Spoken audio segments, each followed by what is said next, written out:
morning, everyone. I'm Nikhil Bhardwaj, PhD in Economics, NJRF Economics.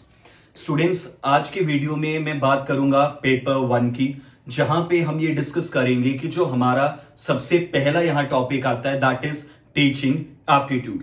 उस teaching aptitude में से कितने क्वेश्चंस आएंगे, उन क्वेश्चंस का फर्दर पैटर्न क्या होगा और हमारे पास किस तरह से कॉम्पिटिटर्स पे आप एक एज क्रिएट कर सकते हो। तो आपको मैं लिस्ट ऑफ एक्सपेक्टेड क्वेश्चंस आज प्रोवाइड करूंगा टीचिंग की। सेकंड, हम ये बात करेंगे कि टीचिंग में वो कौन से गेम चेंजिंग क्वेश्चंस आएंगे जो कि आपके मेरिट क्रिएट करेंगे। तो स्टूडेंट्स, सबसे पहले हम यहां पे ये देखेंगे कि हमारे पास ये जो सब्जेक्ट है टीचिंग, यहां से जो टोटल क्वेश्चन का रहता है दैट इज 4 to 5 क्वेश्चंस। आपका कोई भी पेपर 2 हो, सब्जेक्ट हो, एटलीस्ट हमारे पास यहां पे 4 to 5 क्वेश्चंस आपके टीचिंग में से आएंगे ही आएंगे। सेकेंड चीज, हमारे पास यहां पे टीचिंग में जो सबसे इंपॉर्टेंट 2 क्वेश्चंस हैं उसको सोचना बहुत ज्यादा जरूरी है। क्योंकि स्टूडेंट्स, होता क्या है, नॉर्मली पढ़ के हर बच्चा आएगा। जब भी नेशनल लेवल का एग्जाम है, पढ़ के तो सब आएंगे, बट जेआरएफ सबका क्लियर नहीं होता। जेआरएफ उसका क्लियर होएगा ना जिसने 5 में से वो 2 क्वेश्चंस कर रखे हैं जो कहीं ना कहीं आपके मेरिट डिसाइड कर रहे हैं। जो 80% बच्चा क्वेश्चन गलत कर रहा है, अगर आप वो 2 क्वेश्चन ठीक कर दो तो आपकी मेरिट बनेगी, तो आपका जेआरएफ में नाम आएगा। तो वो 2 क्वेश्चंस करना बहुत ज्यादा जरूरी है। तो इसमें सबसे पहला हमारे पास जो क्वेश्चन यहां पर बनेगा that is aptitude based question.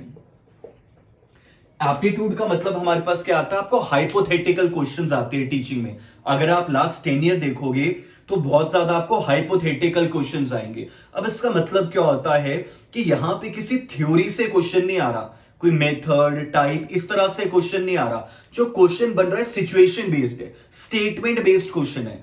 आपको एक सिचुएशन दी होगी, एक स्टेटमेंट गिवन होगा, आपको ऑन द स्पॉट एग्जाम में बैठ के दिमाग लगा के उस क्वेश्चन का आंसर निकालना पड़ेगा।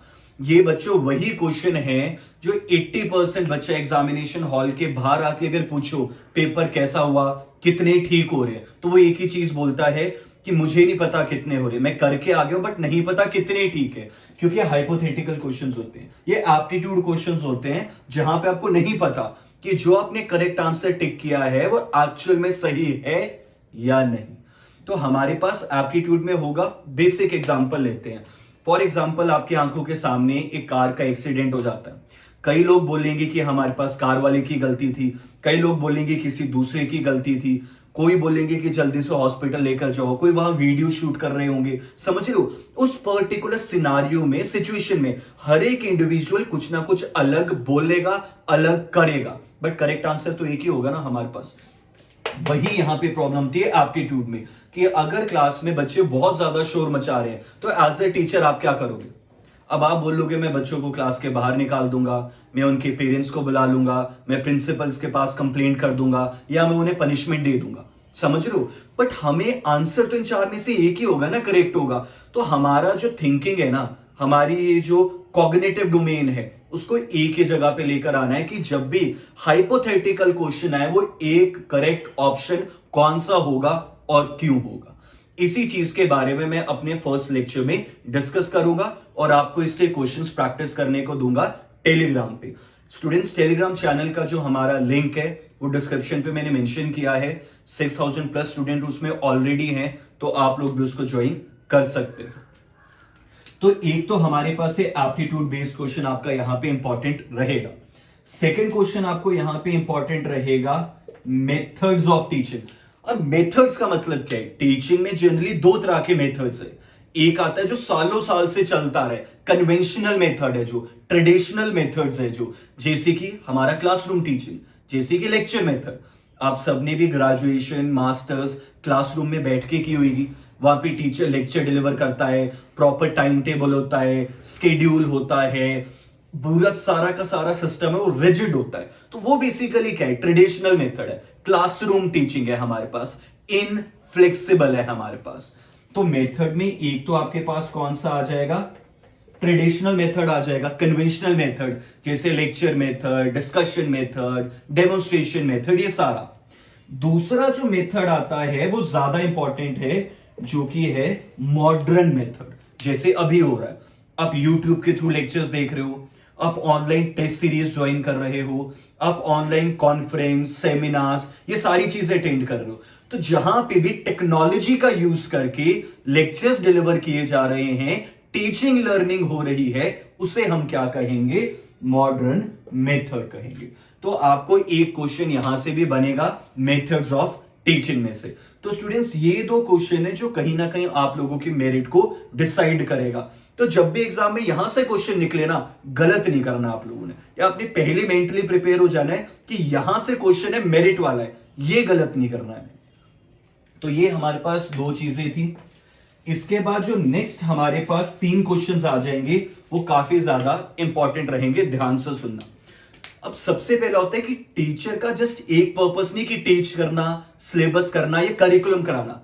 टीचिंग के साथ साथ इवैल्यूएशन भी जरूरी है। इवैल्यूएशन का मतलब क्या है? डिसीजन लेना, जजमेंट पास करना, एक तरह से एक एक्शन फेज होता है। एक्शन का मतलब मैं आप लोगों को डिसीजन लेकर बताऊंगा, आप पास हो, आप फेल, आप इंटेलिजेंट हो, आप एवरेज हो, आपकी परफॉर्मेंस पुअर है, आपकी वेरी पुअर है। तो ये जो डिसीजन मेकिंग है, ये जो जजमेंट टीचर पास कर रहा है, ये क्या है? This is evaluation. तो इवैल्यूएशन पे भी एक क्वेश्चन हमारे पास बनेगा, जहां पे हम बात करेंगे मेथड ऑफ इवैल्यूएशन। अब ध्यान से सुनना, हर एक टीचर का जो इवैल्यूएट करने का तरीका है वो अलग होता है। कोई असेसमेंट के बेस पे आपकी परफॉर्मेंस देखेगा, कोई सेमेस्टर एग्जाम के बेस पे परफॉर्मेंस देखेगा, कोई क्लास पार्टिसिपेशन के बेस पे देखेगा। तो इवैल्यूएशन के डिफरेंट मेथड होते हैं, जैसे formative, diagnostic, prognostic, criteria, effort, ये सारे के सारे। आपको यहां पे बच्चों जो क्वेश्चन निकलेगा ना, डायरेक्ट नहीं निकलेगा। क्वेश्चन आपको आएगा एग्जाम्पल फॉर्म में। आपको एक स्टेटमेंट गिवन होगी, आपको एक एग्जाम्पल गिवन होगा, आपको आइडेंटिफाई करना है उस पर्टिकुलर सिचुएशन में कौन सा मेथड यूज हो रहा है इवैल्यूएट करने के लिए। ठीक है, तो एक क्वेश्चन हमारे पास बन जाएगा मेथड्स ऑफ इवैल्यूएशन में से। अगर बच्चों हमारे पास एग्जाम टफ चल रहा होगा तो ध्यान से सुनना, यहां से क्वेश्चन जरूर आएगा, जो कि होता है डेफिनेशंस ऑफ टीचिंग। हमारे पास स्टूडेंट जनरली टीचिंग को हर एक ऑथर ने, फिलोसोफर ने अपनी तरह से डिफाइन किया है। रविंद्रनाथ टैगोर ने कुछ और कहा है, महात्मा गांधी ने बेसिक एजुकेशन के बारे में कहा है, हमारे पास कृष्णामूर्ति ने कुछ और, राधा कृष्णन ने कुछ और। तो आपको एक स्टेटमेंट गिवन होगी, एक फ्रेज गिवन होगा, जैसे आपको गिवन होगा education is building the powers of human mind, और नीचे चार ऑथर के नेम होंगे। आपको आइडेंटिफाई करना है कि वो पर्टिकुलर जो डेफिनेशन है वो किसने दी है। तो ये हमारे पास यहां पे एक क्वेश्चन बन सकता है। आपके पास अराउंड 7 to 8 ऑथर्स है, फॉरेन भी, इंडियन भी, जो आपको लर्न करने होंगे। ये मैं आपको as it is Telegram channel पे भी प्रोवाइड करूंगा, बट स्टिल आप लोग लिख लीजिए कि यहां से एक क्वेश्चन निकल सकता है। अगर यहां से क्वेश्चन नहीं निकला तो हमारे पास क्वेश्चन आ जाएगा लर्निंग डिसएबिलिटीज। कहां से क्वेश्चन आ जाएगा? लर्निंग डिसएबिलिटीज। डिसएबिलिटीज का मतलब क्या है? एक स्टूडेंट को पढ़ते हुए, लिखते हुए क्या क्या प्रॉब्लम्स, क्या क्या बैरियर्स, क्या क्या डिफिकल्टीज फेस करनी होती है। आप सबने तारे जमीन पर मूवी देखी होगी, तो उसमें जो स्टूडेंट था, दरशील सफारी जो एक्टर था, उसको लिखने में प्रॉब्लम होती थी, रीड करने में प्रॉब्लम थी, उसी को लर्निंग डिसेबिलिटी बोला जाता है। जैसे डिसलेक्सिया, डिसग्राफिया, डिस्प्रेक्सिया, इस तरह से। यहां से जो क्वेश्चन आएगा डायरेक्ट आएगा, आपको डायरेक्ट डेफिनेशन पूछेंगे। तो ये वाला पार्ट कहीं ना कहीं आपका इजी है, डेफिनेशंस भी लर्न करनी है टीचिंग की, ये वाला पार्ट भी जस्ट लर्न करना है। तो ये स्टार लगा के लिखना, क्योंकि अगर आपने ये क्वेश्चन गलत कर दिया, आता हुआ क्वेश्चन, आसान क्वेश्चन, आप मेरिट के बाहर हो, क्योंकि टफ क्वेश्चन तो आपको आते ही नहीं है। जो आता था उसमें भी सिली मिस्टेक कर दी। तो ये चीज याद रखना, नेशनल लेवल के एग्जाम में नो सिली मिस्टेक्स। नेक्स्ट हमारे पास जो क्वेश्चन बनेगा, अगेन काफी ज्यादा इंपॉर्टेंट है। अब स्टूडेंट्स एक चीज याद रखना कि टीचिंग में कहीं ना कहीं हमारे पास जो क्वेश्चंस रहेंगे ना, 5 में से 3 तो करने ही करने, मतलब जो नेट की आपकी कट ऑफ रहेगी, या जो आपका ये सेक्शनल कट ऑफ है एक तरह से, कि भाई 5 में से 3 ऑन एन एवरेज सब सही करेंगे। तो आपने वो थोड़ा मेंटेन करके चलना है कि 3 क्वेश्चंस मैंने भी ठीक करने ही करने हैं। ठीक है, इस चीज का ध्यान रखना। थर्ड क्वेश्चन अगेन बहुत ज्यादा इंपॉर्टेंट है, जो कि आता है लर्नर कैरेक्टरिस्टिक्स। लर्नर कैरेक्टरिस्टिक्स का मतलब क्या है? ये 2019 में सिलेबस में न्यू ऐड हुआ है। अब आपको ये क्वेश्चन पूछ सकते हैं कि जो लर्नर है वो दो तरह के होते हैं।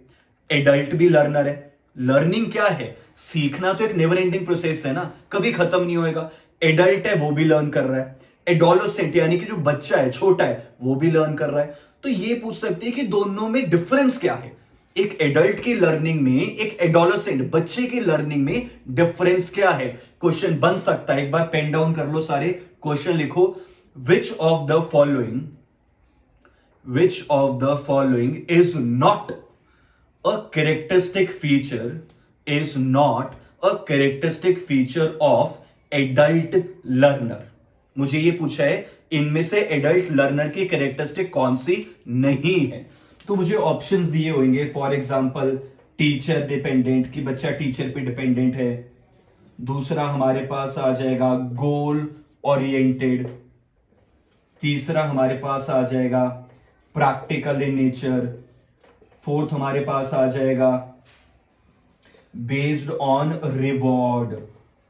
ठीक है, तो अब देखो, जो एक एडल्ट है हमारे पास, जो एक ग्रोन अप है, एडल्ट है, गोल ओरिएंटेड रहेगा। उसका कैरेक्टरिस्टिक है मेरा गोल है, मैंने अचीव करना है। ठीक है, तो ये तो आ जाएगा। प्रैक्टिकल भी रहेगा, जितनी भी एडल्ट लर्नर्स है सारे प्रैक्टिकल होते हैं हमारे पास। ठीक है, उसके बाद हमारे पास रिवॉर्ड पर बेस्ड होगा। देखो, जितनी भी एडल्ट्स है इंसेंटिव के लिए काम करेंगे, सैलरी के लिए काम करेंगे, बोनस के लिए, प्रमोशन के लिए काम करेंगे, तो रिवॉर्ड पर भी बेस्ड है। क्या नहीं है? डिपेंडेंट। क्योंकि डिपेंडेंट होता है एडोलेसेंट। डिपेंडेंट टीचर पे कौन है? जो बच्चा है, कंटेंट के लिए, नोट्स के लिए, मटेरियल के लिए, हर एक चीज के लिए डिपेंडेंट है।